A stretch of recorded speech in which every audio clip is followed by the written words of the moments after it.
E o Steve Ballmer, que admitiu que foi arrogante com o Windows Phone. Faz tempo que eu queria falar sobre isso, mas como a vida está corrida, tinha outras pautas na frente, outros assuntos dominaram o mundo da tecnologia e também aqui nesse canal, que não fala tanto de tecnologia, mas fala de cultura pop, entretenimento, música, esportes. Vocês dão muita audiência quando eu falo sobre futebol e sobre o São Paulo aqui. Mas eu queria conversar com você sobre essa declaração que o Ballmer fez em junho, e eu sei que essa é uma notícia reciclada, porque o Ballmer fecha a trindade das pessoas envolvidas na Microsoft que admitiram que o Windows Phone foi o maior erro da história da empresa. E a Microsoft, que já tem meio século de vida, ela pode fazer autocrítica sobre as suas atitudes erradas, que em alguns casos ainda persistem, não é mesmo? Atualizações do Windows 11. Vamos melhorar isso? Poderia ser melhor, não é mesmo, Microsoft? Então, o Ballmer reconheceu que ele foi arrogante na estratégia de disseminação do Windows Phone, disseminação, desenvolvimento, enfim, no Windows Phone como todo, e ele fala um ponto muito interessante sobre a visão individual para a plataforma de telefonia móvel e sistemas operacionais móveis, é que ele confiou demais no Windows. Ele confiou demais que a marca Windows fosse ser suficiente para impulsionar o Windows Phone no mercado, quando a gente sabe muito bem que a banda não toca desse jeito dentro da telefonia móvel e talvez tenha faltado para o Ballmer a percepção objetiva de que trabalhar um sistema operacional móvel é muito diferente do que trabalhar um sistema operacional para desktops, principalmente quando o seu sistema operacional dos computadores é protagonista de um monopólio. Quando eu estou gravando esse vídeo, e eu quero ver se eu publico ainda nessa semana de 26 de agosto de 2025, comemoramos 30 anos de lançamento do lendário Windows 95. Esse sistema operacional, e eu gravei um vídeo lá para o Target HD Explica, aliás, se inscreve nesse canal. Eu fui muito resistente em fazer um canal em off sobre tecnologia, sobre curiosidades e respondendo questões que permeiam o nosso mundo. Então, vai lá. Eu estou colocando um card na tela agora para você se inscrever, né, no canal, que sim, é produzido através dos recursos tecnológicos que nós temos em mãos, porque as pessoas estão cansadas da minha voz, mas lá eu falo sobre essa dominância do Windows 95 no mercado de computadores. A Microsoft não estava nem perto de ter sei lá, os 10% necessários para começar a impulsionar uma presença no mercado mobile com o antigo Windows Mobile, que era aquela plataforma que adaptava, entre aspas, a experiência do desktop para o computador, quando na prática, do desktop para o computador não, para o desktop para o smartphone, quando na prática essa plataforma, ela aparentemente permitia que você rodasse os aplicativos ou as plataformas que já estavam no Windows em um smartphone, e ainda assim na versão primária do smartphone, aquelas com teclado físico QWERTY, sem a tela plana total no corpo do dispositivo, sem o corpo unibody, que a Apple colocou tão bem no mercado depois de 2007 com o lançamento do iPhone.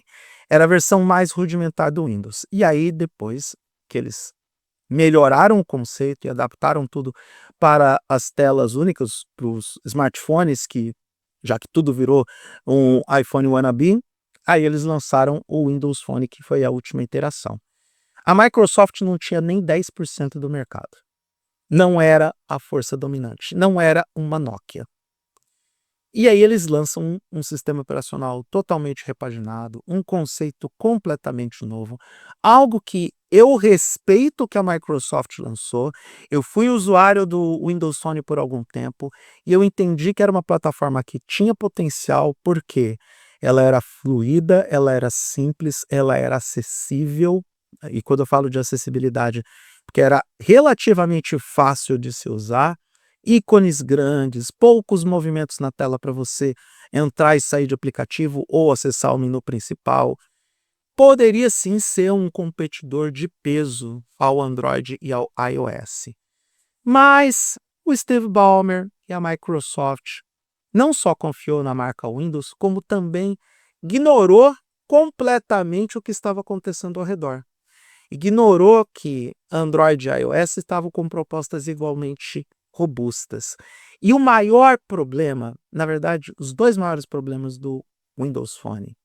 O primeiro é que ele chegou tarde demais, com a concorrência consolidada e destruindo outras plataformas que eram gigantes, porque não podemos nos esquecer que no meio do caminho a BlackBerry caiu e ela era líder no mercado corporativo, e a Nokia desapareceu, e a Nokia tinha uma dominância no mercado de celulares nas décadas de 90 e 2000, que era algo avassalador.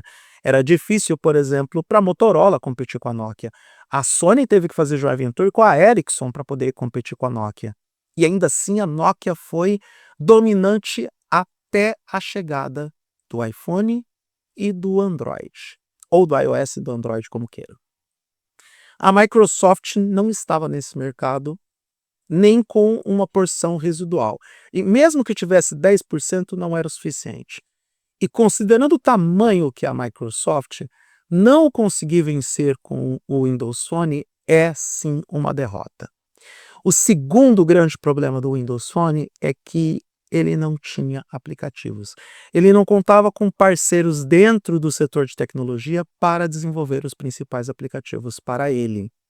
E tanto Android quanto o iOS, nas estratégias de criar lojas de aplicativos e poder construir um ambiente adequado para que os desenvolvedores pudessem produzir os seus aplicativos para as plataformas, deram lições para o mundo mostrando claramente que sem aplicativos, sem software, sem as ferramentas que as pessoas vão utilizar todos os dias no smartphone, não adianta, nenhum sistema operacional vai vencer.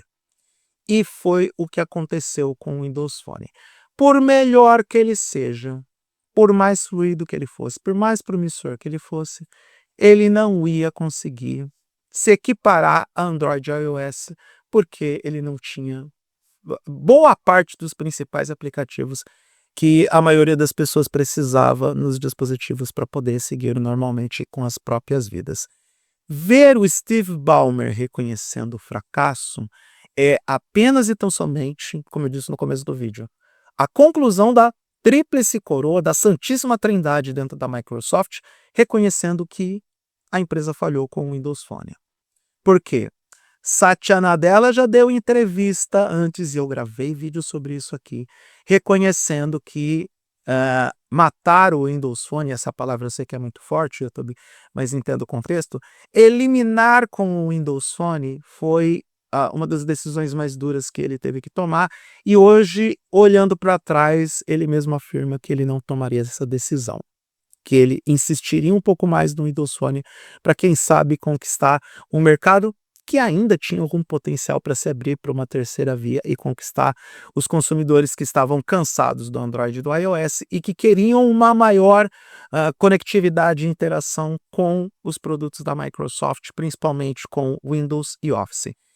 E o próprio Bill Gates, em entrevistas recentes, também confirmou que acabar com o Windows Phone foi um dos maiores erros, se não o maior erro que ele cometeu na Microsoft, com exceção de não reconhecer a internet com o peso devido e com a importância devida.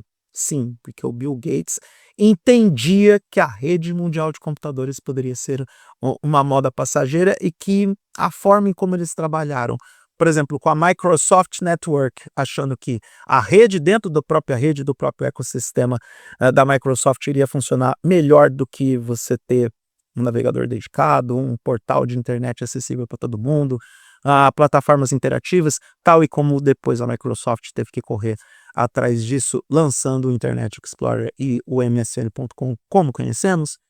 Então, com exceção da visão meio empobrecida do Gates em relação à internet, ele também reconheceu que o Windows Phone foi o maior fracasso da empresa e que eles não poderiam ter errado com algo que, sim, com a visão correta e nas mãos corretas, poderia ser muito grande e muito valioso e, quem sabe, com uma Microsoft ainda no mercado de telefonia. Enfim, é bom ver esses grandes executivos, essas pessoas que são importantes na história do mundo tech, reconhecerem que são humanos, que falham e que contam com visões um tanto quanto obliteradas sobre os seus produtos e serviços. Isso faz com que pessoas como eu, que tem um blog que ninguém lê e um canal de vídeos que luta para sobreviver, se sintam um pouco melhor, porque é errando que se aprende e a gente só alcança o sucesso depois de vários fracassos. Se bem que no caso do Bill Gates, do Steve Ballmer e do Satya Nadella, que contam com grana praticamente infinita, errar para eles é muito fácil, porque corrigir a rota é um processo bem menos traumático do que para nós meros mortais.